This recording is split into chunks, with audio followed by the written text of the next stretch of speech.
Hello everyone, welcome back to the VTOL VR tutorial. Today's video is a beginner's guide.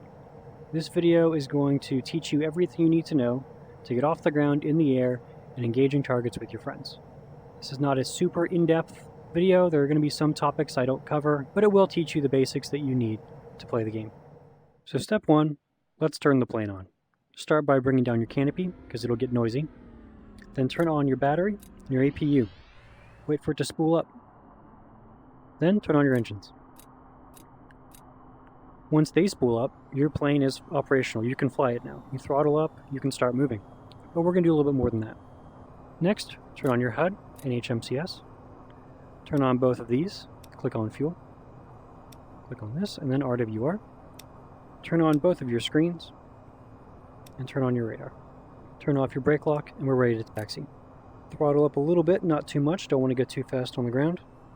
And taxi over to the runway. Now that you're on the runway, bring down your wings, turn off your APU, and throttle all the way up.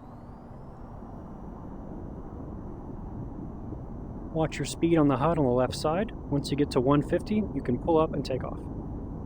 Raise your landing gear, and bring down your visor. Disengage afterburner to save on fuel. If you want to go faster, you can engage the afterburner by pushing all the way forward. When you do, this afterburner light will come on. Just understand that the afterburner uses more fuel. Now for a quick explanation of the control panel here. Every button here does something. None of it's for show. These all serve a purpose. Don't be worried, it's actually not that bad. These screens contain most of the information you're going to use. They contain a whole array of different functions that you can use and switch between. So first of all, you have your nav, which I just showed you. You can zoom in, you can zoom out. All of them have this option at the top right called SOI, means sensor of interest. Once you have SOI selected, you'll see the green box around whatever you're doing. You can grab your joystick and use the thumbstick to move around. It works for the radar too. Click SOI, you can move this around, and this is how you're going to find and designate targets. More on that later. Next, we got the ARAD. We'll use this a lot later. This is all about finding and designated radar targets. So these are things emitting radar signals towards you. You can detect that and fire back at them.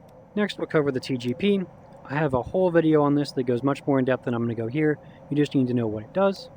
It is your targeting camera. You probably saw this in Top Gun. They used it for the laser bombs. You can do SOI here, and you can aim and turn it around, zoom in, look at targets, designate targets. These are useful for optical and laser guided munitions, but it's also useful for pointing and setting a GPS send. So if you go to GPS over here, this is your list of current GPS targets. You're pointing at something and want to designate it as a GPS and save that spot. GPS send. Now it's in this list, and we can target GPS munitions towards this target. Once you've sent a GPS, you can also use it to rapidly snap back to that point with GPS acquire. And if we had multiple like we do now, you can click between them, acquire, and so on. You can also change the color from day to night to color. Before we go any further, there's a couple settings you're going to want to turn on. First, go to ARAD. Make sure your HUD is set to on. This will make it so that when you have your visor down, you can see radar targets all around you just visually. It's very helpful. The next one is under Equipment. If you're going to use the ARST, make sure you set the seek mode to head track. By default, it starts caged. You want it to be head track. I'll explain more what that means later, just trust me. Now let's do a little bit of combat. We'll start with ground targets. First things first, turn on your master arm. Now, you can cycle through your weapons by grabbing the joystick and using one of the buttons on your thumb. We'll start with the AGM-88, which is an anti-radiation missile. So we'll go to the ARAD because we're going to target radars. So if I do SOI, I can move this around. I'll click on this dish site, which is our enemy radar site. You heard audibly that it said shoot, which means I'm in range. So I will make sure that it stays in this cone and fire. These are fire and forget, meaning that once you launch it, you can change your target and go after something else. It will automatically make it there.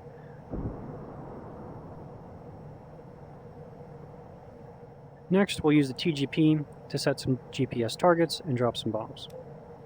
Do that, zooming out, SOI, get down, there's one around here. Yep, we just hit that target with our ARAD. We'll just set this spot right here, it doesn't really matter. So GPS send. Go over here, you'll see that's there. So now, if you look at my HUD, you'll see a bunch of circles. There's also a diamond above it.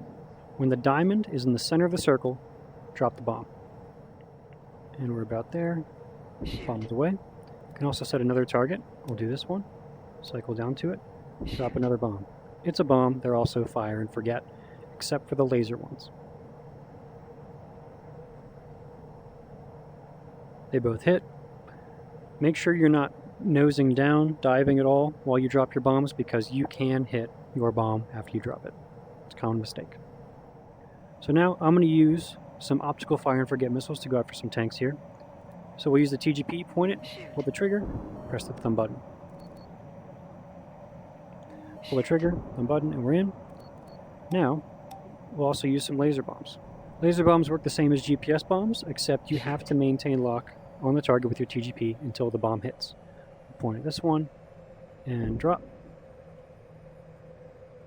Zoom out, slow down, don't want to pass it too quickly or else we'll lose our view.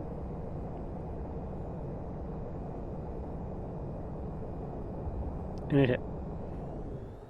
Now if we had moved our TGP off of that, it would have followed wherever our TGP went, so make sure that with the lasers, you keep it on it until the very end. Optical fire and forget and lasers are typically used for moving targets. GPS is only good for stationary targets because the GPS doesn't move with whatever you're targeting. Alright, next question. How do you shoot at air targets? Well, you'll use your radar over here. You'll salute to the target and push in on the thumbstick. That will select it. You should see it on your HUD. We can see that little 1 with the diamond next to it. We can select up to 4 at a time here with the radar. I did a whole video on the radar. I recommend you go watch that for a more in-depth view. But right now, we're just going to zoom in a little bit to make sure we keep them. So we're just going to go ahead and fire, cycle through them, and fire at each. Now you heard it say pitbull for each of those. Pitbull means that the missile has switched to its internal radar, meaning that you don't have to maintain lock anymore. The missile's got it, it's locked on, it's going to go to the target.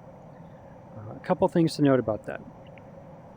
If your missile has not pitbulled yet, it is not close enough to engage its internal radar, well, then you need to keep lock on it inside of your radar screen here. If it falls off lock, even if it's still visible, if it falls off the side here, your missile has lost it. So make sure that you keep lock on your target until the missile pitbulls. If you lose lock on a target, the missile's still flying out there, it can use its internal radar to target your friends or anything else. So just be mindful to be very careful when you're shooting off radar missiles, and unless you've got a really good clean shot, you could have a problem with it. Next we'll talk about the ARAD. This is a heat-seeking missile, and the reason I had you put it into head track earlier is because now you can see there's a circle that points wherever I'm looking, which means that I can target just by looking at something. So if you want to shoot down a plane with a heat seeker with an ARAD, you look at it and you fire.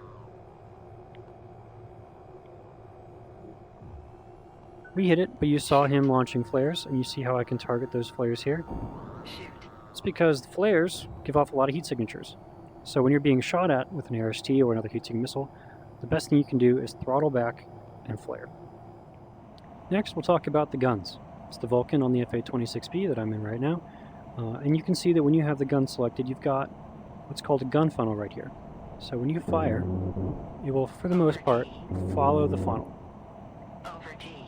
Like if I pull down really hard, launch, it kind of follows that funnel for the most part. Now I could sit here and teach you how to use the gun funnel, or I could teach you the easy way. It's easier to simply use the radar. So lock onto your target, and you get a circle with a line. If I move off to the side, you'll see, so depending on their angle, how much they're turning and how they're moving, that line, that circle is going to move around to tell you how much you need to lead your target. So now they're turning off to the right, so the circle falls off to the left. You just place the circle and the dot on the target, and you'll hit them. Now, carrier landings are one of the harder things to do in the game, but I'll help you make it easy. Look at your nav, and you see these lines coming away from the carrier. This should be your runway. This is the way you want to come in towards the carrier. This is lined up with where you need to land. Get in position here, head towards the carrier, and go to your TGP, and go and find the carrier. Switch to color. As you get closer, it'll make it a lot easier to see the carrier, and now I can much more easily see how lined up I am with the runway. I see it's pointing a little bit off to the right, so I need to move a little bit to the right. As you approach, you want to stay pointed pretty far out to the front and right of the carrier This is because in this case the carrier is moving, and the carrier is moving towards the front right. If the carrier were stationary, you would just point yourself directly at the carrier. Now we're about 5 miles out now, so let's go ahead and drop our landing gear and our hook. As we come in for a landing, really all that matters is your speed and where you land. You want to be going about 180 knots, and you need to land on the wires. The number one mistake that beginners make when it comes to carrier landings is they land before the wires and try to roll over them. Don't do that. You have to land on the wires. Bring your nose down, point down at those wires, land on the wires.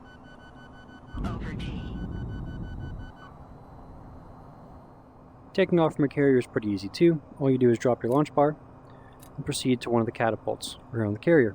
Usually there are 4. All you want to do is line up with it and slowly roll over it, centered on the front of your plane. Your goal is to get your front wheel, which is in the center in front of your plane, to run over the catapult. I like to use that little kind of bump on the front of my nose that you can see as my guiding point. Just get in position, line up with it, and you'll catch the catapult. It'll pull you forward a little bit. When you're ready, just full afterburner. It'll automatically launch you.